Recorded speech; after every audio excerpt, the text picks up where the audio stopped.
The next item of business is a members' business debate on motion 2578 in the name of Graham Day and Scotland's veterans. This debate will be concluded without any questions being put.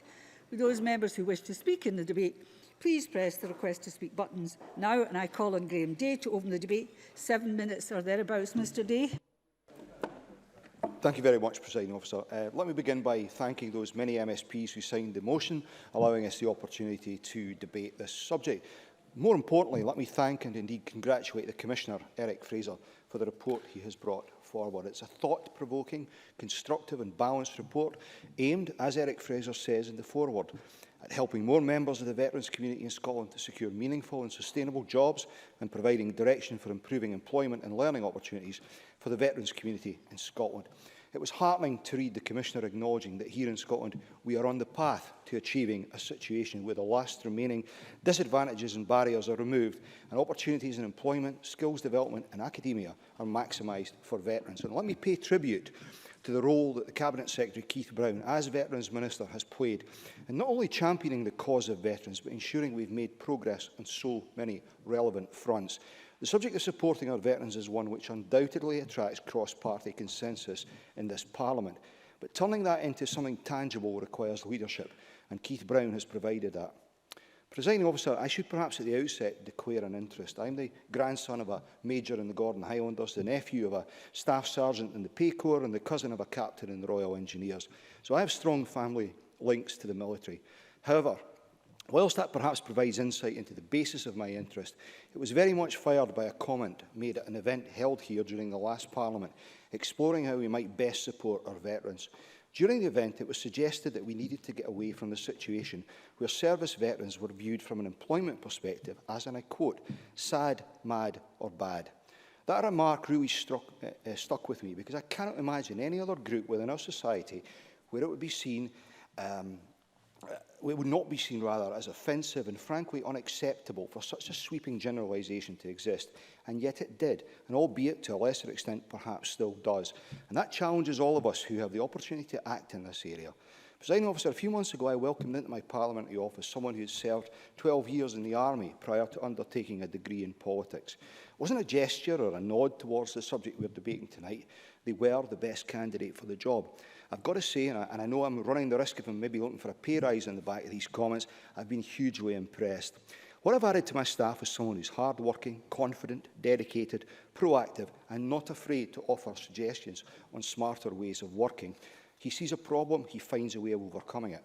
Now, having condemned making sweeping generalisations a moment or two ago, I'll avoid making one of my own. However, on the basis of personal experience, never mind my more general views on the issue, I'm happy to encourage any employers to do what I've done and take on a veteran, not as a gesture, but because of the attitude and the skills they'll bring to the role. The Veteran Community Employability, Skills and Learning is the third report to be produced by the Commissioner. The first, produced a little less than 2 years ago, focused on the need to reverse a broad and destructive narrative that viewed veterans through the prism of need and obligation, rather than recognising them for their strengths and attributes. The second report focused on housing. This one looks at employability and how we can best remove barriers to civilian employment, promote skills, experience and attributes of the veterans community. The report acknowledges that we're making progress, big progress in this area, if we use a 2014 Poppy Scotland report as a guide. However, the fact is, former service personnel are 7% less likely than their counterparts in the general population to be in work. And the Commissioner identifies that out with a growing number of major employers who've demonstrated a willingness to recruit service leavers and veterans, there remains a reluctance in some quarters, the public sector, SMEs in particular, to hire from the ex-service community. The report essentially calls for a variety of new approaches to prioritise access to work for veterans. The timing is perhaps unfortunate in that it comes as we're also looking to support other key groups, such as carers, through the Carer Positive initiative. Nevertheless, it makes a number of recommendations worthy of exploration by the Scottish Government, and I understand a response from the Government is due shortly. Given time constraints tonight and recognising that colleagues will wish to have something to say which has not already been touched upon, I will focus on just a few. The first concerns establishing a high-level group tasked with taking forward the employability agenda outlined in this report and the Scottish Government's Renewing Our Commitments strategy. It suggested that the Veterans Employability Strategic Working Group should include the Scottish Government, Skills Development Scotland, Local Government Representation, the MOD, DWP and Veterans Scotland. I do hope the Government might support this proposal, but it does strike me that it perhaps misses a trick. If one looks at how the Carer Positive initiative is being deployed, major employers such as Scottish Gas and Scottish Water are front and centre, proactively spreading the message from an employer's point of view of the benefits of employing carers and how such arrangements can be made to work in practice. Perhaps any group that's set up should have employer participation and perhaps involvement from the Federation of Small Business in there as well. There's also a call for the Scottish Veterans Fund and allocating funding to prioritise supporting proposals that promote employability and increase opportunities amongst the veterans community, starting in the fast approaching 2017-18 financial year. In keeping with the mantra that veterans and indeed their wider families, rather than simply being catered for, are seen as an asset, it is further suggested that we should be looking to this group to help fill the skills gap. The idea would be that we should be looking strategically at where there is a specific shortfall in skills supply, say around education, health, for example, and offering veterans assistance to fill that gap. In the same way, this government has set about retraining and re-employing skilled workers from the oil and gas sector.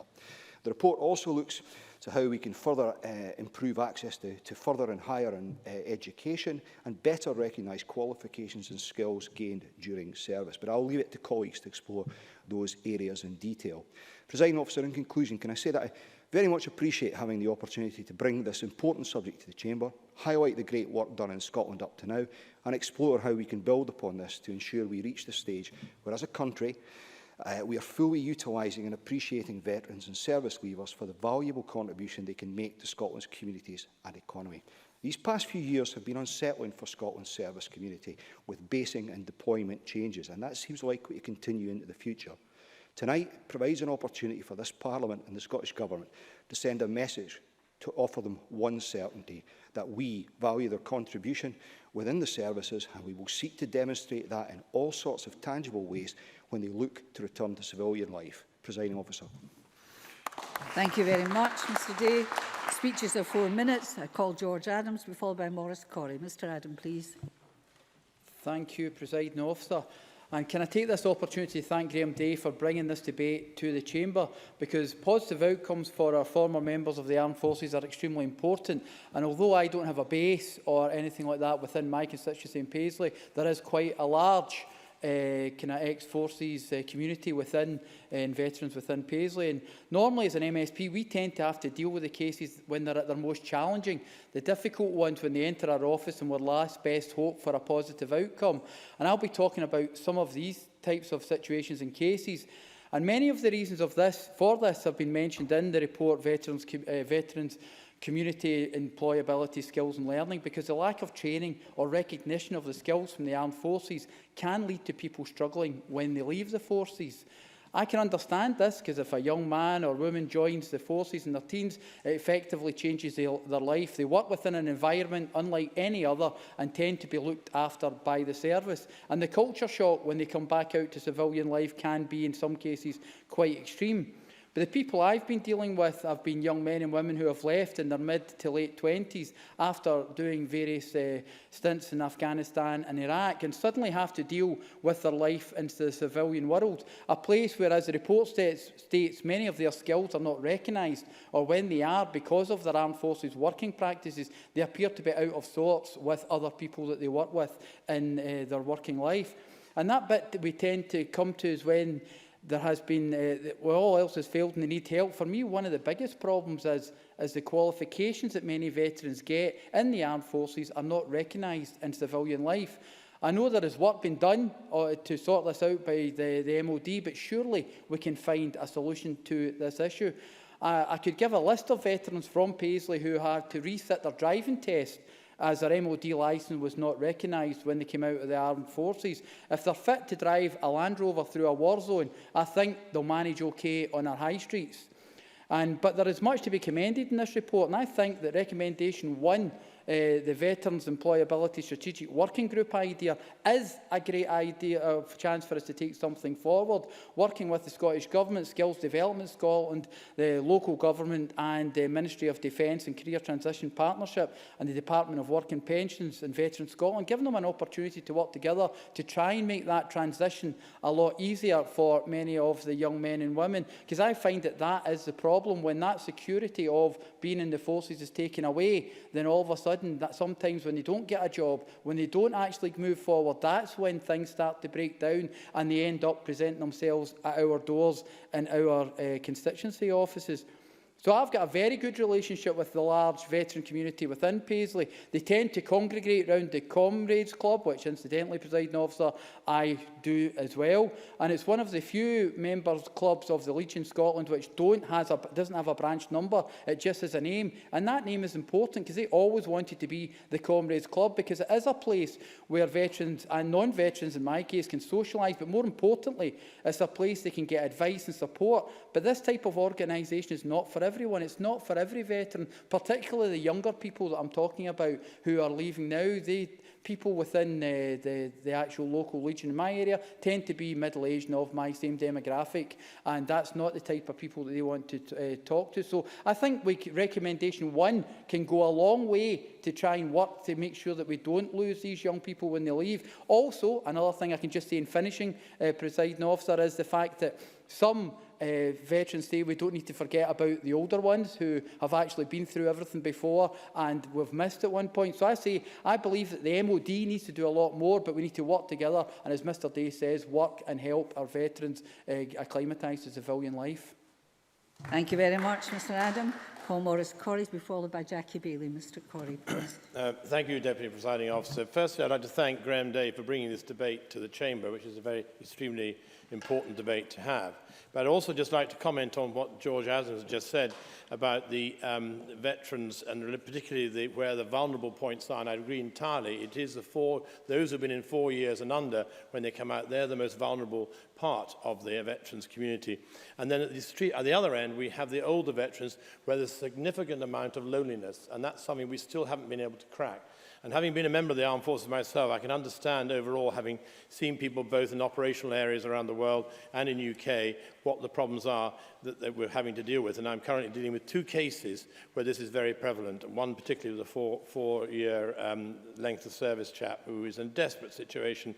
But I'm glad to say through SAFA and other organisations and the Council, we're gradually getting back on the rails. Now, in this report, I'd like to also thank Eric Fraser and his team around him, who deserve our thanks, as well as for creating this well-produced and well-thought-out document. It has many good points about it. There are points which obviously we will probably discuss through the course of the evening, and people may have views on. But I was glad to see that the government has decided to extend the Commissioner's stay in his post for at least another year, and this is great news for the whole veterans community in Scotland. The cross-party group on the armed forces and veterans community, which I'm fortunate enough to convene, was lucky enough to have the Veterans Commissioner attend our last meeting in December to talk about his report. I won't go into too much specific details about it now, about the report, but I would encourage members to get a copy and read it themselves. And I know amongst our group, several of our members have actually done exactly that. Instead, I'm going to concentrate on and just highlight a couple of key points made in the report, which I believe are key to this debate. The Commissioner in the report points out, and correctly so, that the employment is one of the most important factors in determining whether someone has a positive transition from a military life to a civilian one. For many veterans, the part of transition they will struggle with most is finding employment. But this isn't the group which, for the most part, should have any real difficulty in finding work, as the Commissioner says in the report. This diverse group is largely made up of intelligent, experienced, reliable and motivated people who are ideally placed to take on the many highly skilled and rewarding jobs that are available across Scotland.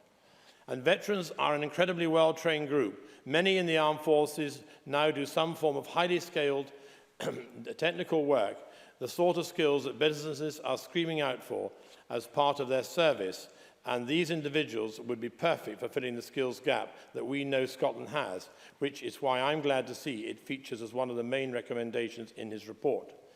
It was worrying, though, to read that the Commissioner encountered a degree of reluctance to hire veterans, and in particular, he mentioned the public sector organisations and small and medium-sized enterprises. As these are also among some of the largest employers in Scotland, it is important and a particular reason for concern. From my experience, there has been a lack of understanding of our armed forces by some levels of management nowadays due to the family becoming more divorced from the armed forces through the generations, and therefore not really discussing points of the armed forces or even being supportive of it, and therefore it leads to people such as those who are in positions of human resource management who are coming across skills, requirements, and they have a veteran in front of them and don't just quite understand what he's made up of. So there is a lot of things there we need to do. And it's why the work of the business and the community, and Salute My Job, is so welcome, and I commend them to us. They are currently creating a toolkit to help businesses tap into this underused resource, which they will be launching here in Parliament in March. I also welcome the Commissioner's recommendations that veterans' issues should receive more scrutiny from Parliament, with the aim of raising the profile of veterans' issues amongst members. And I'm glad that the Cabinet Secretary has already welcomed that recommendation. And I hope that he will follow through the annual report annually on the implementation of the Commissioner's findings. The Commissioner has set us in the Parliament and the Scottish Government a series of challenging recommendations which I hope to be able to play my part in pushing for, and because I firmly believe the implementation of these recommendations will deliver massive benefits, not just for the veterans community, but also, Deputy Speaker, for the wider Scottish society. Thank you. I gave you a little leeway as you convened the cross-party group on veterans and for your background. Call Jackie Bailey, who will be followed by David Torrance. That is if he presses his request to speak button, which would... There we go. Ms Bailey. Thank you, Presiding Officer. I'm wondering whether I get extra time as one of the vice-conveners of the cross-party group, but I'll not push my luck. You never miss a chance, Ms Bailey. Presiding Officer, let me start by congratulating Graham Day on securing this debate. As a member of the cross-party group on armed forces and the veterans community, I very much welcome the opportunity to debate some of the issues affecting them today.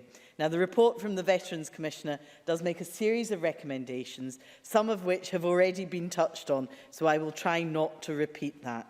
But at the heart of it, I want to highlight the recommendation that George Adam touched on, which is the Veterans Employability Strategic Working Group, because it does bring together all the key partners, Veterans Scotland, the Scottish Government, local government, Skills Development Scotland, and importantly, the MOD, because their agenda is about overseeing and coordinating activity. So we generate the opportunities for employment, we improve employability and skills, and that's something I particularly hope the government will take on board. Now, there are numerous suggestions in the report, from improving literacy and numeracy to making transitions easier, and I commend them all to the Chamber. But it's right to highlight, I think, the importance of transition. We shouldn't be failing veterans who have served our country so well when they are able to plan their exit from the forces, and I think we should ensure that planning ensures they have a career destination at the end of that process. Let me highlight one project, not directly impacting on veterans, but I think it has merit because it's really having positive results, and that's the Women's Enterprise Scotland Business Creation Project.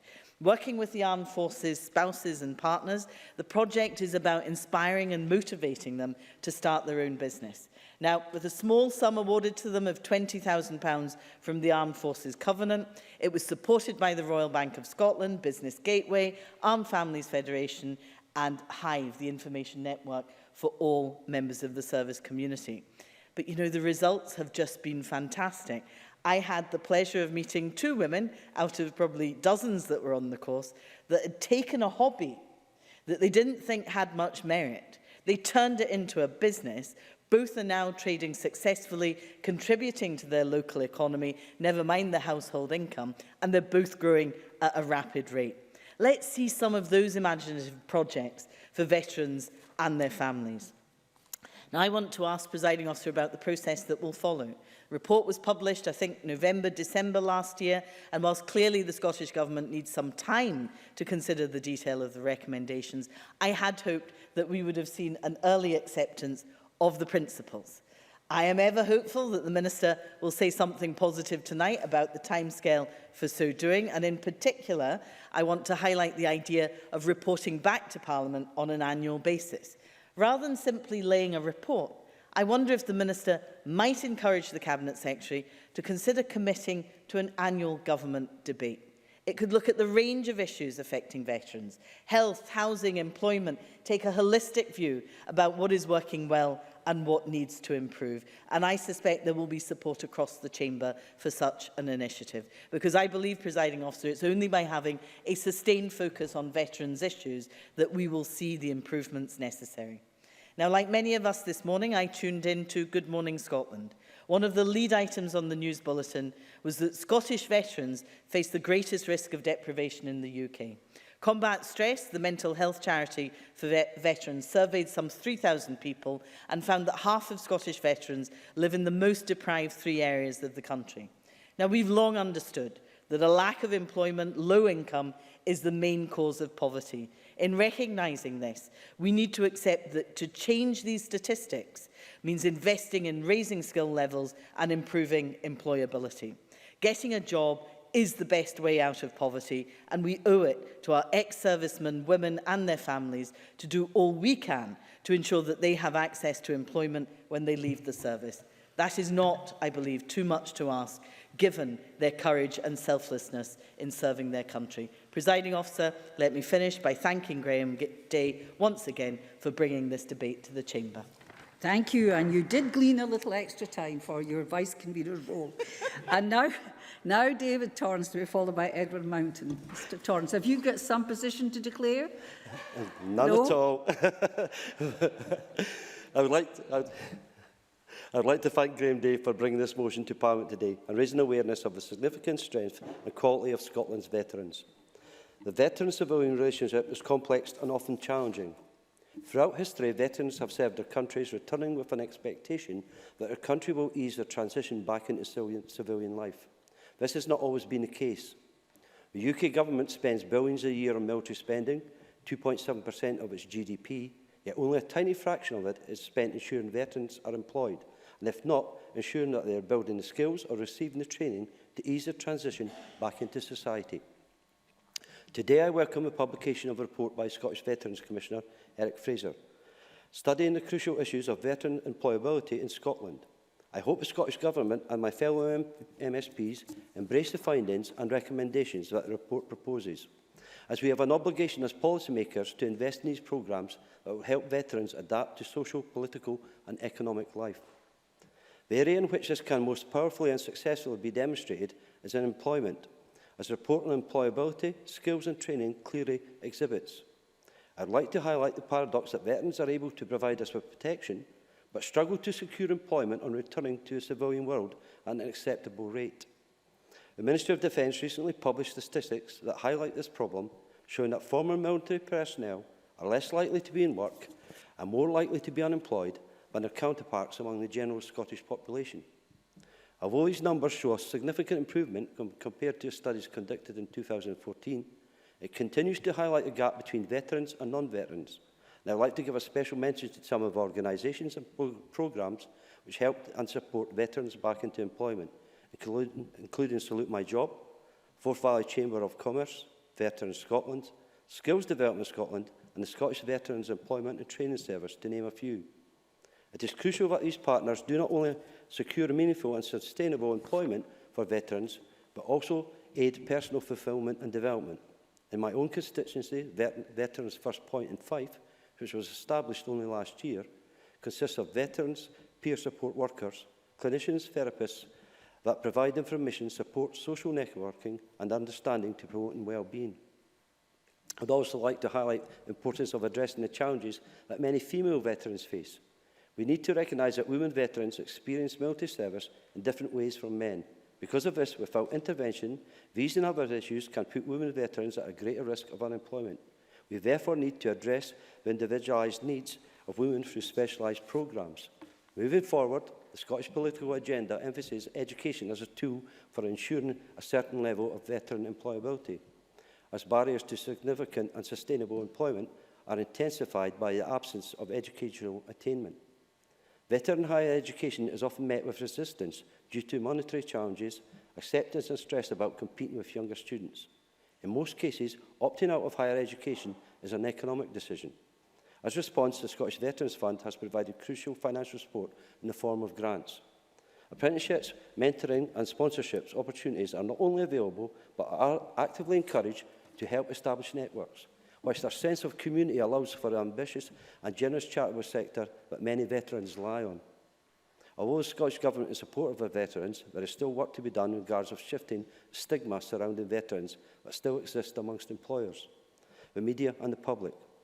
There are often assumptions and stereotypes regarding veterans can make some employers reluctant to hire them. Veterans are assets. Their skills can be easily transferred into a variety of different employment opportunities. I'm confident that we can mend the veteran-civilian relationship by guaranteeing that the credentials and talents of veterans are more extensively acknowledged not only by employers, but as importantly by Scottish society in general. In conclusion, Presiding Officer, I would once again like to thank Graham Day for securing this important debate and hope that the recommendations made by the Scottish Veterans Commissioners are taken on board. Thank you very much. I call Edward Mountain to follow by Richard Lockhead, last speaker in the open debate. Mr Mountain, please. Thank you, Presiding Officer. And before I thank Graham Day for bringing this motion, I'd like to say how much I enjoyed your attendance at the Rural Economy and Connectivity Committee the other day. Hopefully that may get me another minute.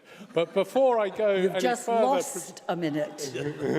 Before I go any further, Presiding Officer, I'd like to declare an interest. Despite my youthful looks, I classify as a veteran because I spent 12 years in the Army.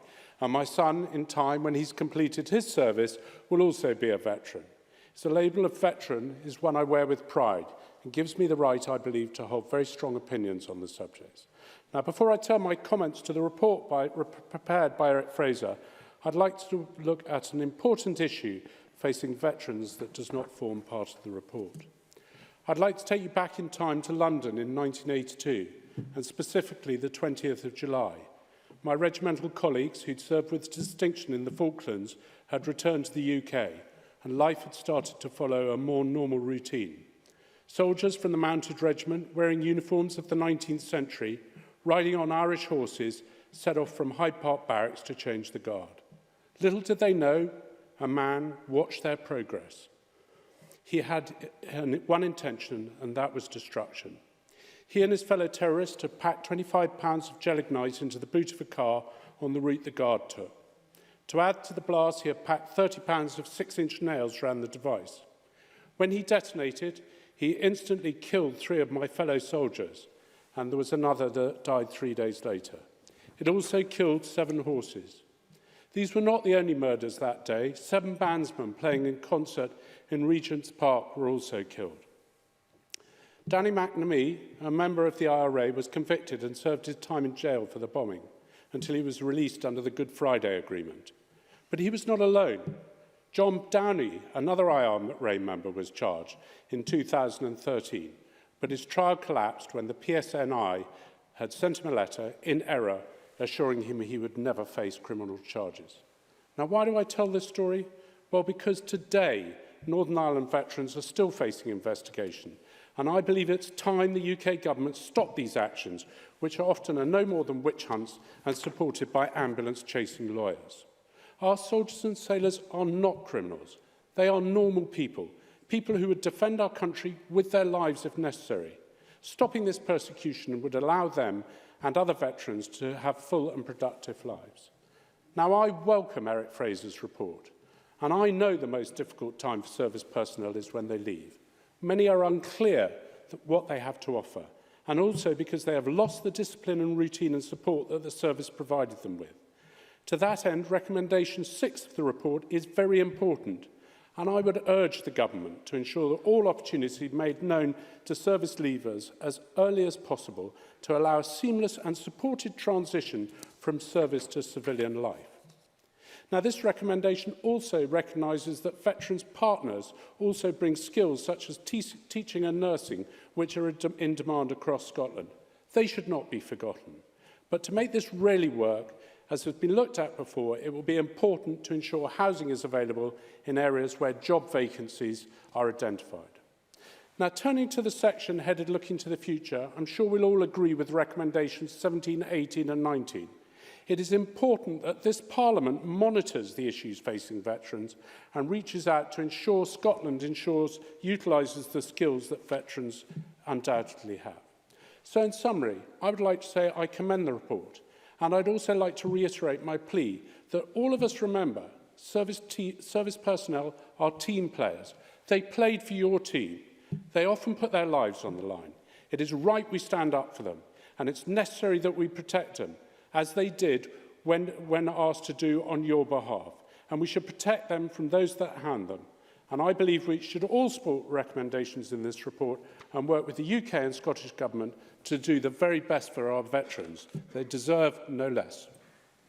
Thank you very much, Mr Mountain. Richard Lochhead, please, to be followed by the Minister.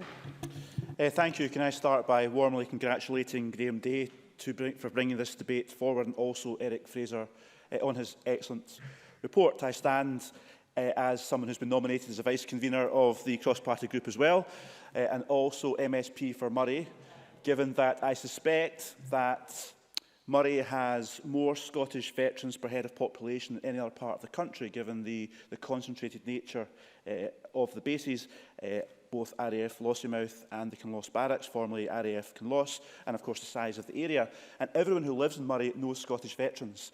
I've got many personal friends who served in the forces, and we all know people who are either still serving in the forces or who did in their previous life. And they play a huge role in the community. Our veterans are an integrated part of the community. They help underpin the local economy, and they contribute to life in so many other ways as well. And I very much welcome the report because, of course, it talks about the role that our veterans can play in plugging skills gaps. And, of course, we should view our veterans as an enormous resource, and we should help every man and woman who served in the forces to fulfil their potential. The report, of course, makes the reference to the fact that oil workers are being recruited as teachers, and in Murray and elsewhere in North East Scotland in particular, there's a shortage of teachers at the moment. So I would like to see more done, as highlighted in the report, to attract veterans to retrain perhaps as teachers, which is one way they could help plug some of the skills gaps in our local economy as well. And of course, when we talk about Scottish veterans, we should all speak about the spouses and partners as well, who play a huge role in the local community. But one of the reasons why this is so important, and Jackie Baillie very much referred to this in her speech, is because giving people the opportunity to work or train or develop their employability is, of course, a way of giving people self-worth, self-esteem, allow them to make a contribution to society and to our economy and lead productive lives. And that's why this debate is so important. Combat stress, of course, were in the news today, talking about the experience of so many veterans in terms of deprivation, and in terms of Scottish veterans, they're more likely to experience deprivation than veterans elsewhere in the UK, and I'm sure that's something Scottish ministers want to look into. These issues do vindicate the decision to create a Scottish Veterans Commissioner in this country to address many of those issues, and that is something that we should take pride of in this Parliament. Combat stress say that the difficulties making the transition from military to civilian life can lead to work-related relationship problems, feeling numb and empty, feeling suicidal, avoiding people and places, bring on panic attacks, feeling isolated, and there's a big long list on the website of combat stress of what people can experience when they leave the forces. So that's why encouraging employability and training and employment opportunities is so important.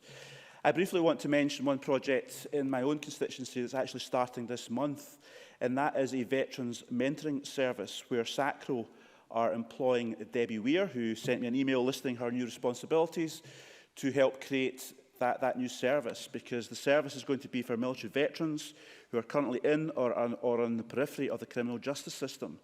And that service is going to work closely with the veterans to put an intensive support plan in place where strategies can be developed to cope with their specific needs. And the aim of the service, and I'm quoting from our email, is to enable the service user to enjoy sustainable independent living. So there are many good projects out there in the country, and I'm sure the Scottish Veterans Commissioner will want to look at them in more detail in the future. But I'm sure ministers will want to learn more about these projects in Jackie Baillie's constituency, the one I mentioned in my own constituency, and other members' constituencies, so we can help encourage people to have productive lives and deal with some of the challenges they face making the transition from military to civilian life. So in conclusion, the Veterans Commissioner says in his foreword of his report that with the right leadership, attitudes and investment, we can do the very best for our veterans community. As its members come to be more fully recognised as valuable contributors to our society and economy, the benefits for all of us will be significant and worthwhile. I think that's a very laudable aim that we all share, and I hope the Minister will continue to do all he can. And indeed, this is also the responsibility of the UK Government to help and support Scottish veterans as well, to bring that vision to reality, to help people move on with their lives and contribute to our society. Thank you very much. I call on Jamie Hepburn to close for the Government. Minister, 7 minutes or thereabouts, please. Thank you very much, Presiding Officer. Can I join other members in thanking Graham Day for bringing this debate to the Chamber this evening? Can I thank colleagues right across the Chamber for their very considered and thoughtful contributions.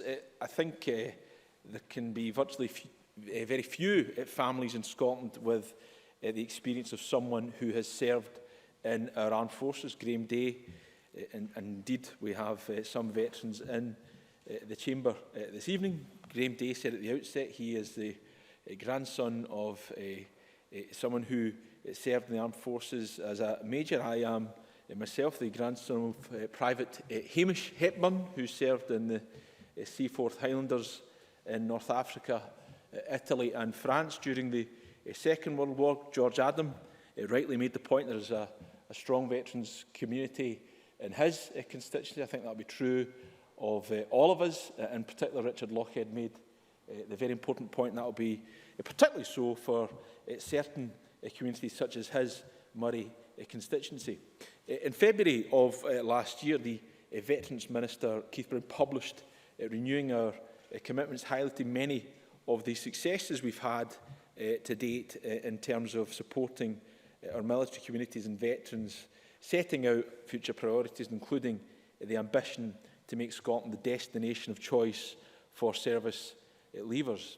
Veterans and their families are, I would contend, and I think this is a view shared across the Chamber, and a true asset to our society. We have set out a vision in our labour market strategy, a vision of a strong labour market that drives our country's economy, and clearly veterans have many of the transferable skills that civilian employers can draw upon to help meet this ambition.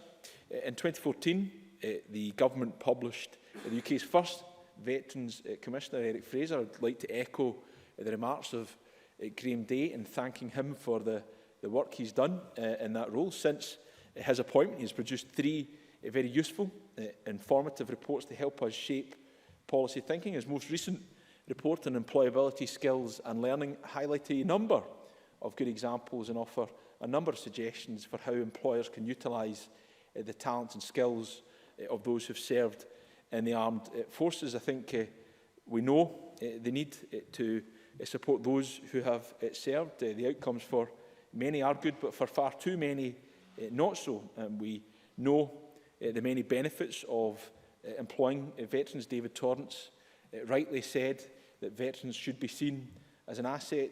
Richard Lochhead rightly said that veterans should be seen as a resource. Graham Day highlighted that in his own experience employing a veteran in his office, and he suggested it might lead to the need to offer a pay increase to that member of staff, and that's something you maybe want to reflect on, but I'm sure those of us across this chamber could perhaps exert some pressure for such a positive outcome for his member of staff. There were a number of specific issues raised by members in relation to this particular area. Graham Day, Maurice Corrie and George Adam talked about the need to better recognise qualifications accrued during the time of serving and make them applicable in civilian life. That is something that we are examining at a very strategic level, and there are active discussions underway right now as to how we can better ensure that transfer of skills acquired while serving into the civilian life after having served in the armed forces. There was a point again raised by Graham Day and Maurice Corrie about encouraging small and medium enterprises to recruit veterans. I would very much concur with the point that Mr Corrie made. This is essential. We know that some 85% of employers across Scotland are in the small and medium enterprise size. So if we're not working in that sector, then we're certainly missing a trick. Of course, the Scottish Government funds Scotland's employer recruitment incentive, which provides employers for funding to take on young people. And of course, early service leavers and veterans aged 16 to 19 are eligible for support through that mechanism. So perhaps we need to make sure that's better understood. There was also an issue raised about employers more generally being better supported to have the confidence to take on employers. There is a toolkit being developed by Salute My Job, who David Torrance mentioned in Business in the Community, to help support employers to recruit. We expect to launch that towards the end of March. In specific respect of the public sector, which again was mentioned by Mr Corrie, and there is of course a specific recommendation in the report around the NHS. I think it's worth putting on record that NHS Lanarkshire have developed a comprehensive framework to help recruiting managers and candidates from the armed forces. So there is work underway, and we need to see how that can be spread further. Since this latest report from the Commissioner was published, I want to reassure Maurice Corrie and Jackie Bailey, the Cabinet Secretary, has already agreed to accept the Commissioner's recommendation to report to Parliament on an annual basis and progress towards the recommendations made. In all of the reports, I heard very clearly a request from Ms Bailey to have an annual debate. I think that's an innovative suggestion. I'm sure I'll take that back to the Cabinet Secretary for him to reflect on. In terms of the clear concern that we respond continuously to this report, I can let Ms Bailey know that a response is indeed imminent. The Cabinet Secretary has agreed to respond to the recommendations in this latest report before the next cross-party working group on the Armed Forces, Community and Veterans on the 8th of March. And I should say that generally we received this report very positive, very much welcome the tenor of the report, because it is the case that much of the points raised within it reflect work that is already being undertaken within the Scottish Government to examine not only the recommendations made in this report, but work that's already underway. For example, since 2008, through the Scottish Veterans Fund, the Scottish Government has committed over £830,000 in grants to 125 projects working with veterans across Scotland over the next 3 years. The fund will provide £600,000 to help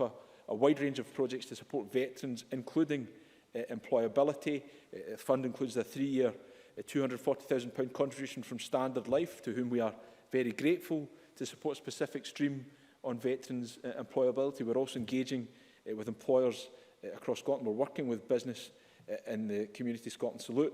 In my job, as I mentioned earlier, to encourage businesses of all sizes right across the country to consider employing service leavers and veterans. I'm also aware that there are a number of employers already engaged in good practice. I've been able to visit some. I'm also aware, as Ms Bailey knows, because we debated the Women in Enterprise Scotland initiatives more generally, of the particular work that she mentioned. So there is much work, good work underway.